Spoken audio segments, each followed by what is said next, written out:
Is CGI, green screen, and virtual production the death of cinema? I don't think it's the death of cinema. I think it's a huge component of the future of cinema.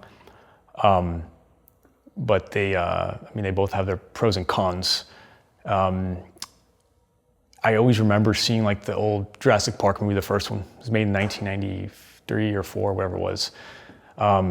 They used for a lot of the dinosaurs, I guess, were real animatronic dinosaurs. And now everything's CGI.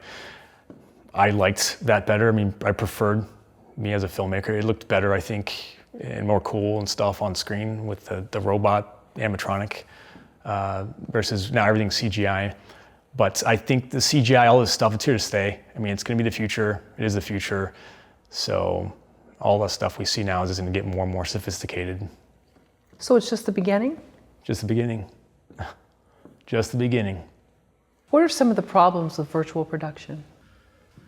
So some of the problems, and this is what I advise clients before they come in, is with Unreal Engine, if they're using Unreal Engine as our 3D asset that we're displaying on the wall, that obviously if it's not one of our backgrounds we have in our environment, that it's made well in advance so that we can bring the environment in, we test it out on the wall, make sure there's no glitches, right? If you're changing a lot of backgrounds with different Unreal Engine files, depending on the file size, if it's a big environment, like a big city landscape or whatever, there's more detail, it's gonna take longer to load. So we have to load those files days in advance to make sure they upload, there's no glitches, and there's still even times, I mean, look, it's a computer gaming software program, it's not perfect. There's been times I've been operating myself, even or one of my techs, and we've tried to like save a certain version of like something we made in it or something we changed in it, and it won't save it properly or some small glitch like that.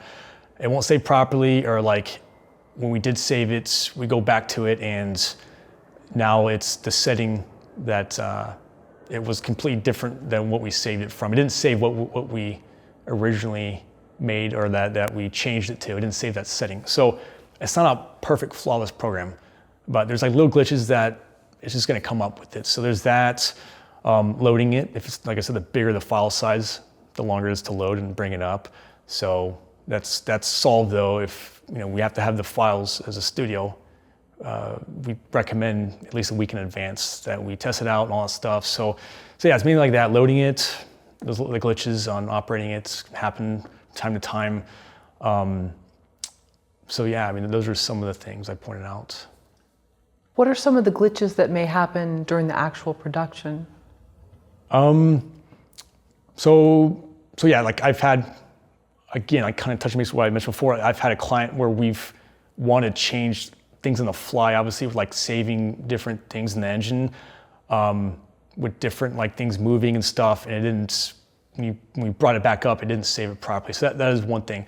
Depending on your camera tracking solution you're using and the environment, I mean, there could be issues, just depending. I mean, you're calibrating stuff. There's when you're using technology, there's always something what can go wrong. And then your LED wall, obviously, if cords are unplugged or something happens, obviously panels can go down if somebody happens to unplug a cord or something happens with where it's powered into. So yeah, I mean, those are some of the things. So just like with a regular film screening, let's say you're going to screen your film at a theater, you'd want to test it at least 1 or 2 times. Right. With the projectionist. Right, everything with virtual production, we test. If it's a video image plate, we're gonna put on there.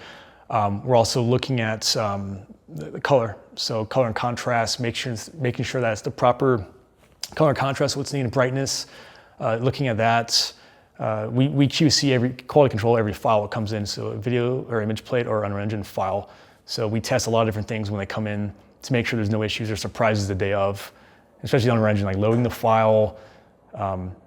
We ask the client where in the environment they want to be placed or seen, and we go to that part and exactly what they want, so there's no surprises day of. I mean, we can do that the day of, but we want to have as much information prior to make sure that it's what they want, and we're not like, somewhere some glitch happens that we don't know about. So we test everything out and quality control it. What does it cost to work with this technology? Yeah, so like for us, for instance, we really try to cater to the clients, and our main thing for us specifically is wherever their vision is, we try to get that as that's the main goal. Obviously, that's what they're trying to achieve is this vision, and then we work out budget last. So it can really vary. So basically, if they're using a 2D video or image plate, or versus like Unreal Engine with camera tracking, or they're just using Unreal Engine with no camera tracking, the rates can vary, at least for us. So rates change, they vary depending, it's really client-based and it's tailored towards the clients.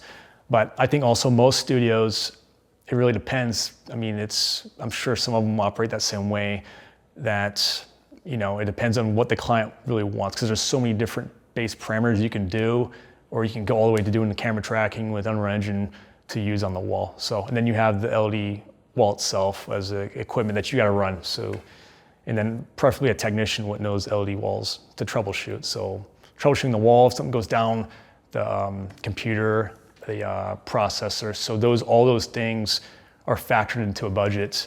And I would say, I can't speak for every studio out there, but the bigger the LED wall, the bigger the LED volume, that's what we call it, the more overhead that they have, and the more it's probably they're gonna charge the clients. So we're a boutique studio. We try to cater to independent clients and everyone and anyone. Is this technology affordable for independent filmmakers? Absolutely.